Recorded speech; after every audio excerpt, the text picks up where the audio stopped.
Hello. Our story begins inside of Castle Sereno, midway through the Clone Wars. Count Dooku was sitting silently, reflecting on the outcome of the war thus far.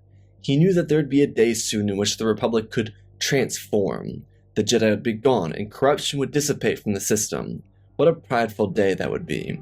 Dooku yearned for that moment, because it would upend the status quo of the failed state that currently existed. As he was thinking about this future, he wondered how useful his ally Palpatine would be to him. Aside from the fact that they were now master and apprentice, Dooku sometimes questioned why he stuck with Sidious's side. As Lord Tyrannus, he did atrocities, things that should have never been done. He did this so that the Republic could be transformed into the future society without greed and corruption, giving them an enemy to hate. These actions sometimes left Dooku feeling bereft. His value of self decreased each time he starved out a population. It just didn't sit right with his heart when it happened. Regardless, as these thoughts were running through his mind, he was contacted by the Sith Lord. Dooku looked at the communication device, almost raising his blood pressure. The fact that he was questioning his master and Sidious called him immediately as he started to question wasn't the most reassuring thing ever. Happened to be a coincidence, but still. Dooku tapped a button and got on one knee. Sidious popped up over hologram and told Dooku that he could sense a disunion in their bond as master and apprentice. Lord Tyrannus told his master what he wanted to hear, that he was only loyal to him and he would never betray their pact. Sidious stood with a grin, one that Dooku couldn't see, due to his eyes being fixated on the floor beneath him. Sidious told Dooku that to prove his loyalty, he'd have to kill his assassin. Dooku's eyes moved up and he looked at the hologram that towered over him. He told his master that she was a valuable asset. Sidious sensed that they were closer than Sith and assassin, as if Dooku were going to try and replace him and train Asajj to be his own apprentice. Dooku found this to be preposterous, but Sidious was adamant. Ventress needed to be dealt with immediately. Honestly, Dooku should have seen this coming. From the day he joined the Sith, Palpatine told him what he would always do was question his loyalty, and this was another case of it. The call ended and Tyrannus' face melted. A frown covered the bottom half of his face as the upper half of it showed that of rage. He looked to the console and then used the force to shove the desk off the ground. It flipped over and crashed in the main chamber of the castle. Obi-Wan was right. Qui-Gon would have never joined him. So much of Dooku's self-vindication came from the belief that Qui-Gon would have joined him in the dark side. As each day went by, he saw how untrue this belief was.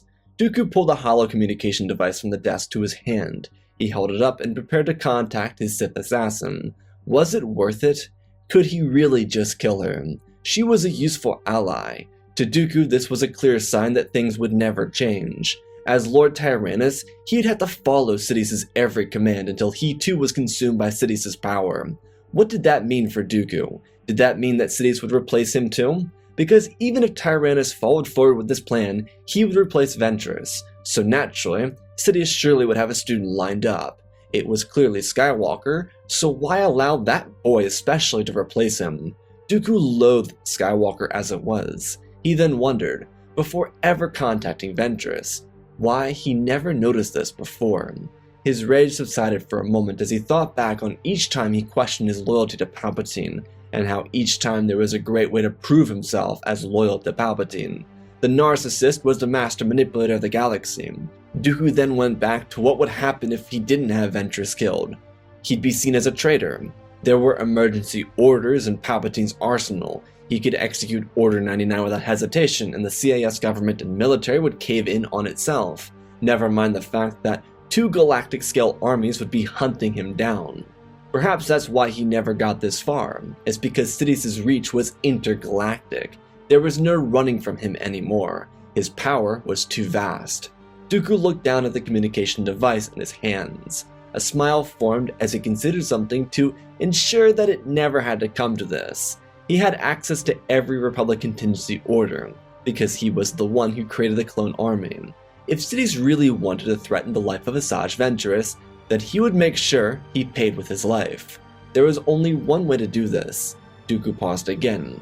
He had to be very careful. The clone armies were across the galaxy. He would need the perfect alibi to garner the control of both the Republic and the CIS movement. He had control over the Kaminoans. He had control over both armies if he wanted. so surely he could manipulate the mass public into seeing why he was the justified individual in the galaxy. He could blame the blockades, enslavement, terrorizing, and other atrocities on the Separatist Council and the droids' programming. The Council was full of corporate leaders, all of which no different than the Republic bureaucrats. It sickened him just to think of it. He hated the Republic, and Palpatine made him create his own version of it. Dooku continued further. In a means to control the galaxy and take it for himself, he could play Palpatine's game. He could tell them that the Separatist movement was meant to represent freedom, and then the Council came in and took power from him. They threatened him and his planet the same way they did Naboo, and he caved. This could all work.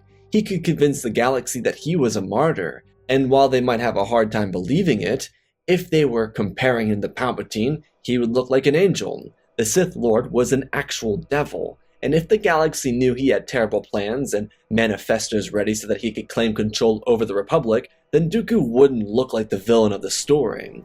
He could convince the galaxy of his beliefs, that the bureaucrats controlled too much power and only cared about their greed and their corruption. He could wage war on the malpractice of the corporate world within the Republic and the Confederacy.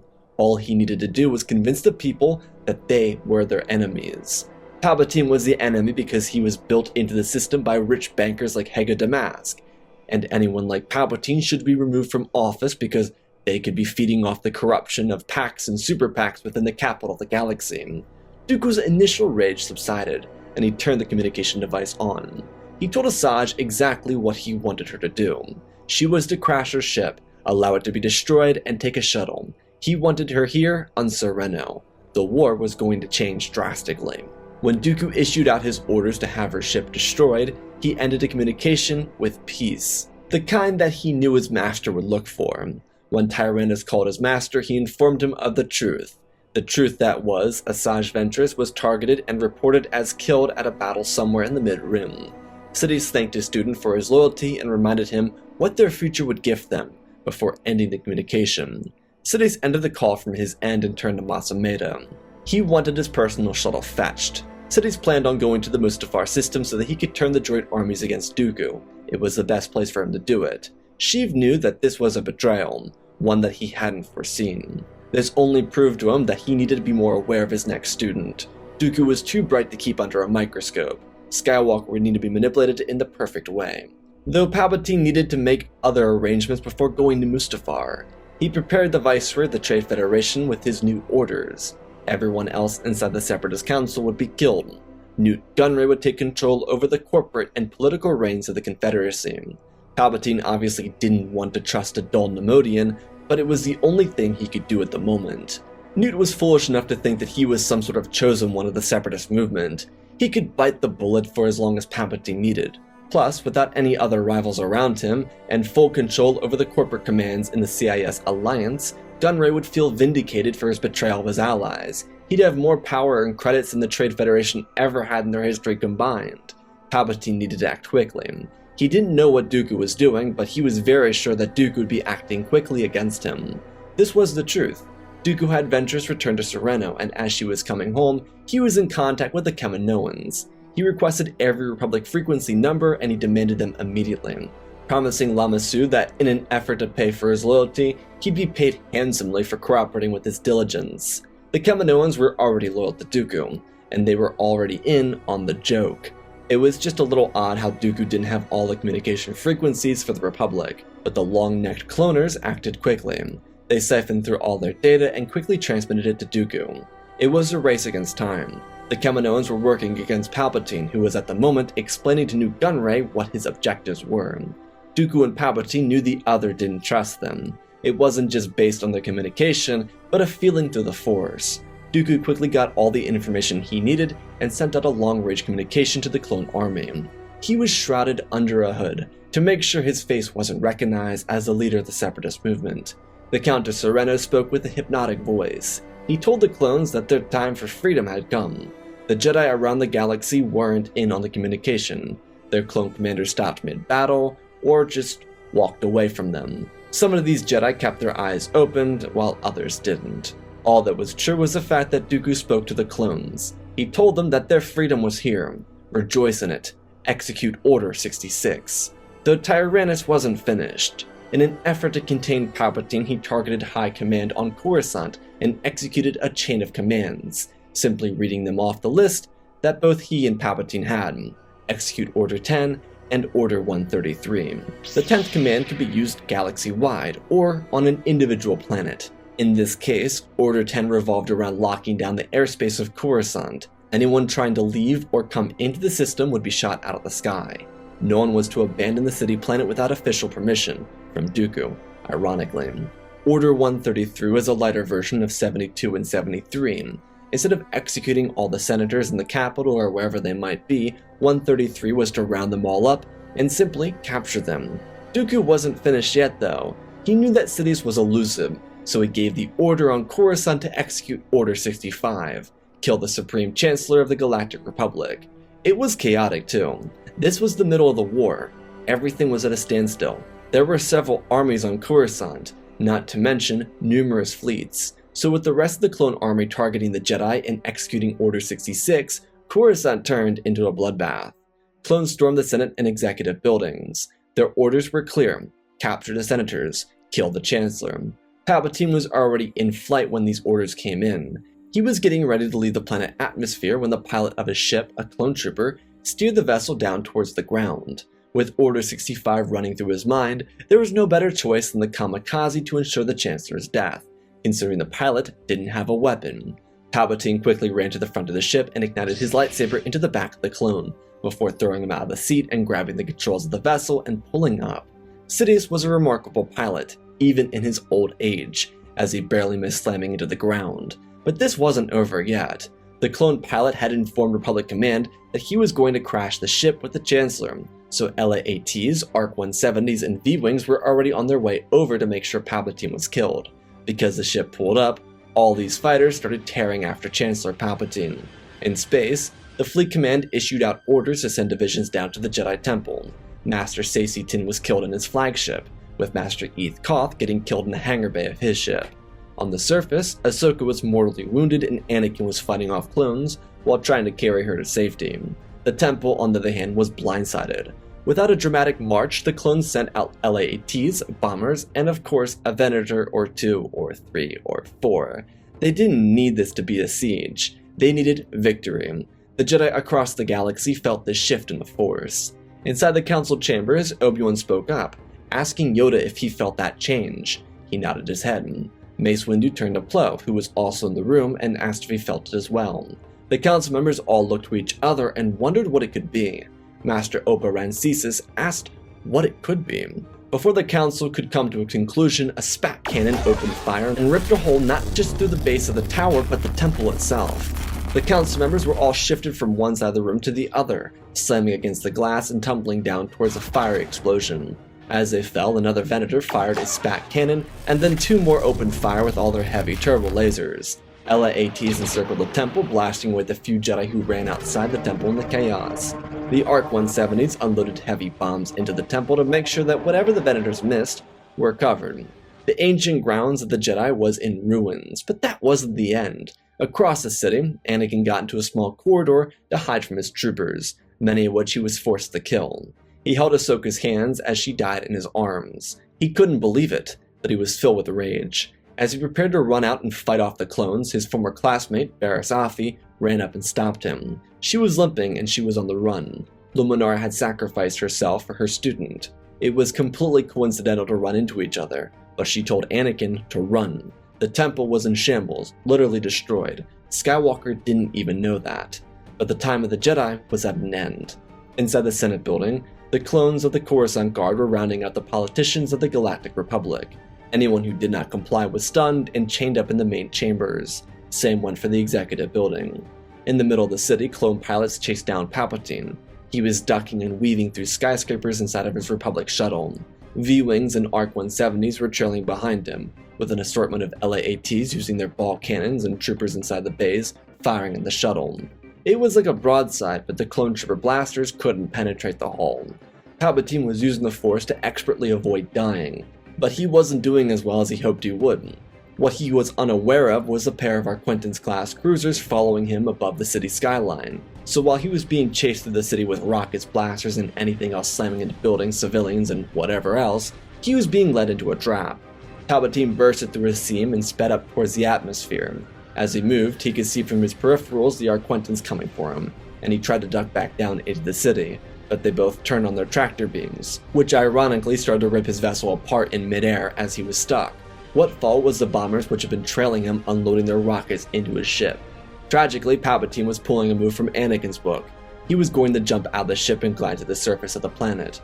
Before he got to the exit, he was blown out of the sky and killed immediately. Dooku waited for Ventress, who arrived after a couple hours. He informed her of the changes he made.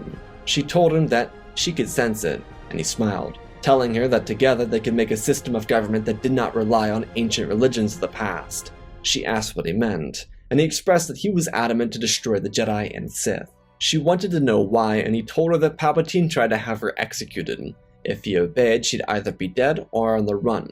The Sith and the Jedi were plagues on the Force and the galaxy.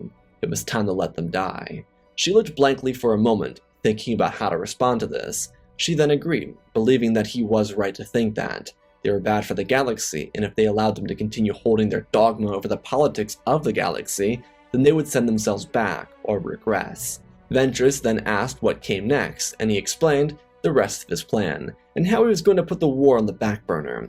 The Republic was in a state of chaos. No need to turn the new regime into a hellscape. He may have hated the Republic, but if they took a fleet to Coruscant, then they would only make themselves look like the villains. Instead, they would take a Lucrehulk, one that would keep them safe in case the Republic attacked them. At the same time, he told her to wipe out the Separatist Council. She asked how she could do that, and he told her to assemble those foolish tools on Mustafar. It was a safe location, and it was a foundry world. They would go. He would tell them that there was a change of plans. If they didn't want to comply, then they'd be quote-unquote removed from the Separatist Alliance. She bowed and left, as Dooku prepared himself to go to Coruscant. Due to the way Order 66 was conducted, the success rate was a 99.5% victory. Only 50 Jedi in the entire galaxy remained. If Palpatine had done it, it would have been a 99%. But Dooku's quick and decisive action made it all the more deadly. Among the survivors of the Jedi Purge were Anakin, Barriss, Even Peel, Depa Billaba, and a couple other Jedi across the galaxy. They'd have to regroup, but it didn't matter. Their order was in shambles. They needed to survive for now, unless they wanted to lose their religion. Tyrannus abandoned Sereno and made his way for Coruscant. When he eventually arrived, everything was locked down. The fires at the temple had been put out, and the fleet was still withholding all movement from the system and to the system. When his ship arrived, he hailed the Admiral of the Republic fleet. The Admiral asked why they were here, and Dooku told him that he was here for political discussion. The Admiral suggested that there'd be none of that, and Dooku revealed the truth, and the fact that if he wanted to survive another purge, he would do everything Dooku said. The truth is, Dooku could have all the officers, non-clone ones, of the Republic military executed, and this Admiral wasn't a clone, so Dooku was permitted access to land. He was also given an escort to the planet. Dooku went with 8 commando droids and 8 Magna Guards, just for safety. He didn't believe the clones would kill him, but he needed to be careful. As he stepped out of the ship, they all turned their heads, seeing the battle droids and raising their blasters. Dooku raised his hands up and told them to stand down. This was no way to welcome their new chancellor. The senators who were gathered up demanded that the clones shoot them. He looked to them and shook his head, telling them that he ordered their capture. He could just as easily order their execution. Commander Fox approached Lord Tyrannus and asked why he was here.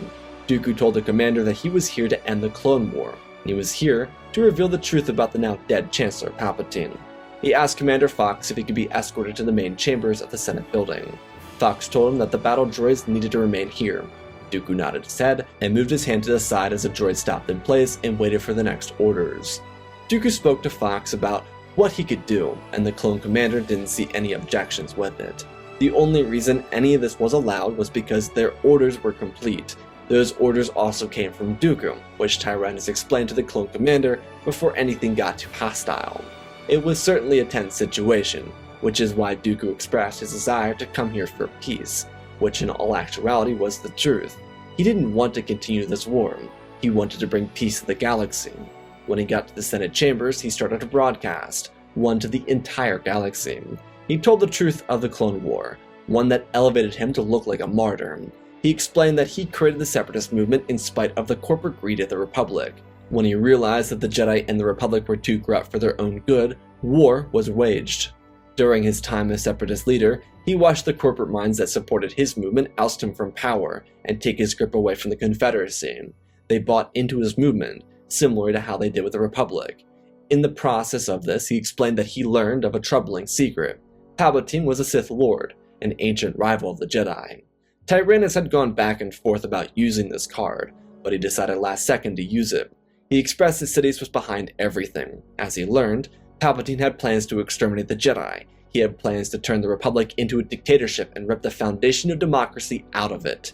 Some of this Dooku knew. Some of it was made up to make his case more believable, though the foundation of all of this was based in truth, which Dooku was able to provide receipts for. His conversation with the galaxy went on for about an hour. He humbly requested to aid the Republic in denouncing the war, getting rid of the corporate structure, and cutting the bureaucrats out of the system, even suggesting renaming the Republic into a parliament.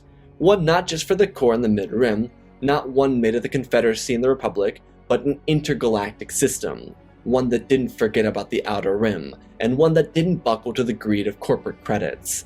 The irony of calling it intergalactic was how he always viewed Palpatine's manipulation, so a cheap way to get back at him. Dooku understood that founding this would be difficult, and he understood that the people of the Republic wouldn't want him to be their leader, but his dreams were to stick up for the little people. It's why he abandoned the Jedi, it's why he started the Separatists, and it's why he executed all the contingency orders.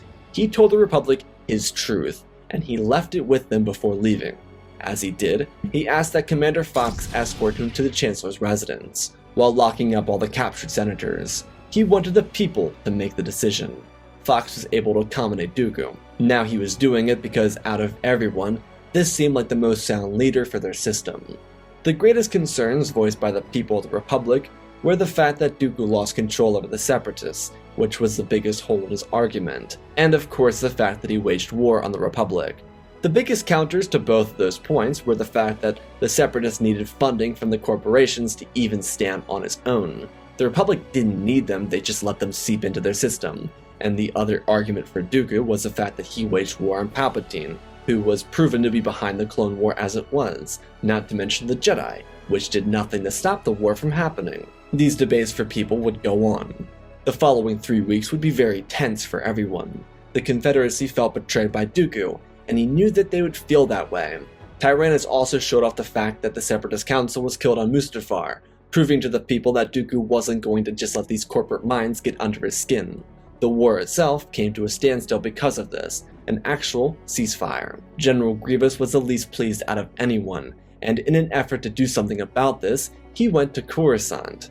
At this point, the blockade loosened up, and the senators, ones not voted into power by corporate greed, were allowed to return to the Senate, including those from the Confederacy. The Jedi were planning to kill Dooku, but they had a weird issue. Sure, he wiped out their order, but he was technically doing more good than they were. He had done some bad things when he was a Sith, which they were totally aware of, but he was now using his vast Nepo baby wealth to pay for it, so the Jedi couldn't really do anything to fault him. Plus, he wasn't exactly acting like a Sith. He was putting together a more sound democracy.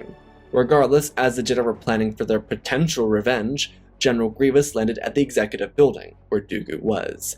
He was talking with senators from the Confederacy and the Republic. They were still working out deals to move everything into a more unified government. There were still issues with Dooku. Palpatine's influence was crawling through him, and he had to fight it off.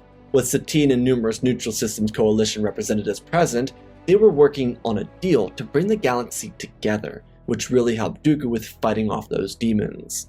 As Grievous landed, Commander Fox informed the interim leader that there was a potential problem at the landing deck.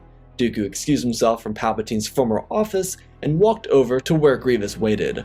Commander Fox came to Dooku's side and whispered in his ear. Grievous got aggravated and spoke up, telling the clone to see himself away. Fox turned to Grievous and ignored him, continuing to speak at Dooku while looking him in the eyes. He thanked the clone commander before asking Grievous why he was here. The droid general was upset. Their war came to an end. What happened to glory? Dooku informed him that this war was over. There would be no more fighting.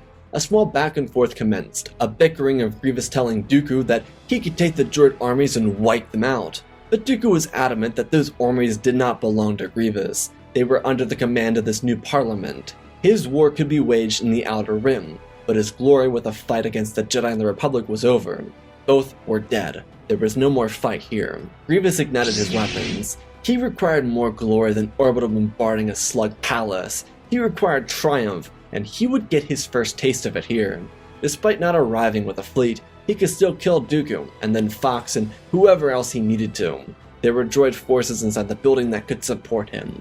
Dooku told Grievous to stand down, but he didn't, lunging at the former Sith. Dooku ignited his weapon, pulling it from his robe and defending a strike from Grievous. The droid general was quick with his weapon, slicing and slamming his blade against Dooku's. Tyrannus was quick to defend himself. He taught Grievous all his moves. Their blades slammed in the middle of the area, as camera droids spouted up from pillars to capture the commotion. Grievous raged, telling Dooku that this wouldn't matter. He would crush him and destroy whatever it was he was trying to build. Dooku saw this as the perfect chance to make himself the martyr he was trying to sell. He stepped back, calling Grievous a fool, telling him that there was no war. Palpatine set it up for them to fail. He set them all up to lose. Grievous didn't care. 2 more lightsabers ignited and Dooku moved between them. He ducked and parried, doing everything he could to get out of the way from these hulking swings. Dooku stumbled back, with a galaxy on its edge watching the fight ensue. Millions upon millions tuning in to see what would happen. Dooku tried to rectify so much in the last 3 weeks. If he died, then it would likely all be lost. Dooku backed up, using his immense skill with the blade to lure Grievous into a trap. All their spars and training were leading up to this moment, and Dooku wanted to win honorably. He wasn't going to use the Force to win. Everyone knew he was a former Jedi, but if he used the Force, it would disconnect him from his supporters. He needed to stay grounded.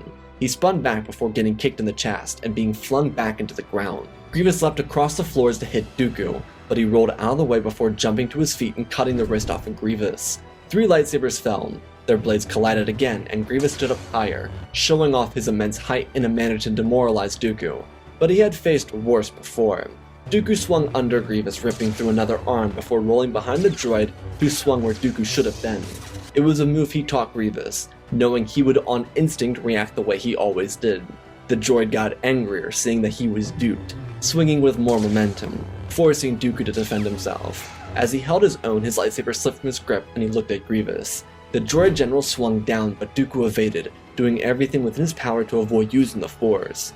It would make this so much easier to use it, but he couldn't. He slipped and weaved. Grievous got more furious. Each of his swings got faster and faster as Dooku rolled across the ground and grabbed his lightsaber again. He ignited the weapon once more and got to his feet, now moving into an offensive position. He drove forward, slamming his blade into Grievous's, pushing him back and undercutting him by slicing the droid's leg before driving his lightsaber forward and slamming it into Grievous's chest. As he spun away, leaving Grievous to flail like a disobedient child.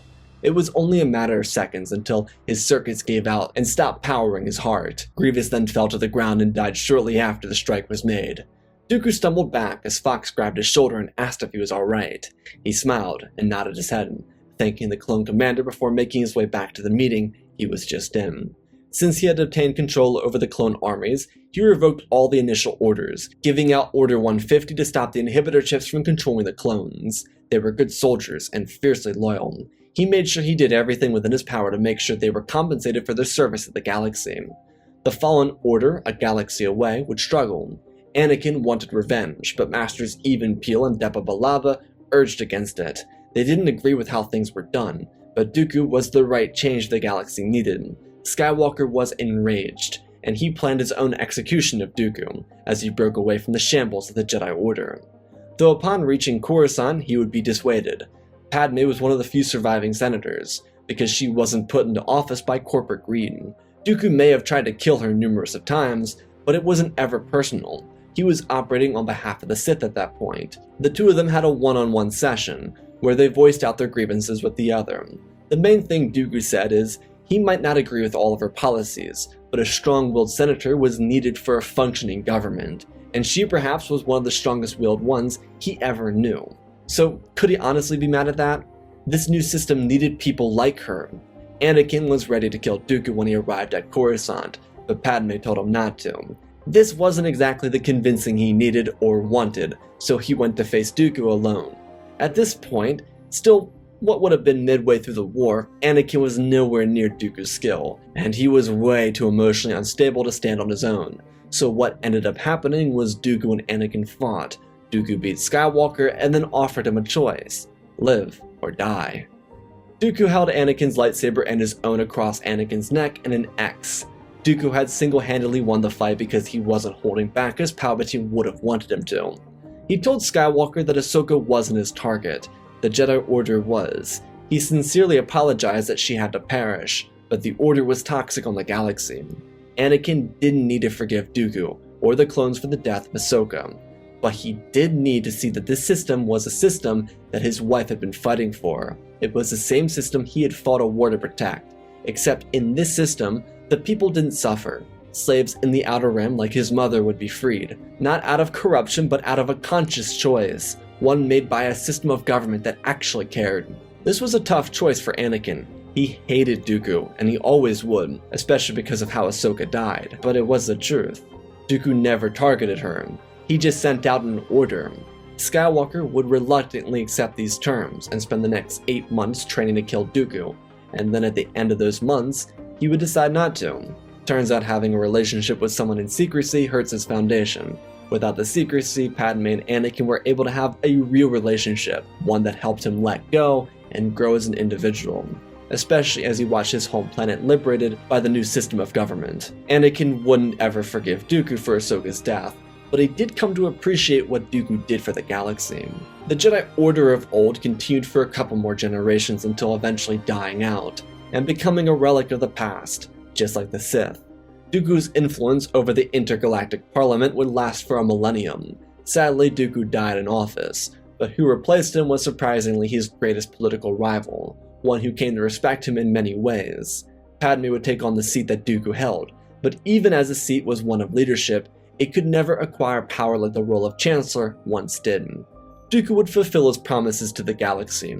Corrupt corporations would seethe with his new leadership, but it was their penance for exploiting billions for decades. Dooku would work dedicatedly to make sure the Confederacy and the Republic molded into this parliament. It was difficult, but with the aid of the Neutral Systems Coalition, the galaxy was finally unified. A siege of the Outer Rim with droid forces would liberate the entire sector from the crime families. The clone lives in Dooku's mind were not to be wasted in the War of the Outer Rim. This grand expansion would begin a new golden era for the people of the galaxy, one that, eventually, after coming around the Dooku, would mourn his death, but celebrate his accomplishments. His legacy would be that of an individual who went the distance that no one else was willing to go.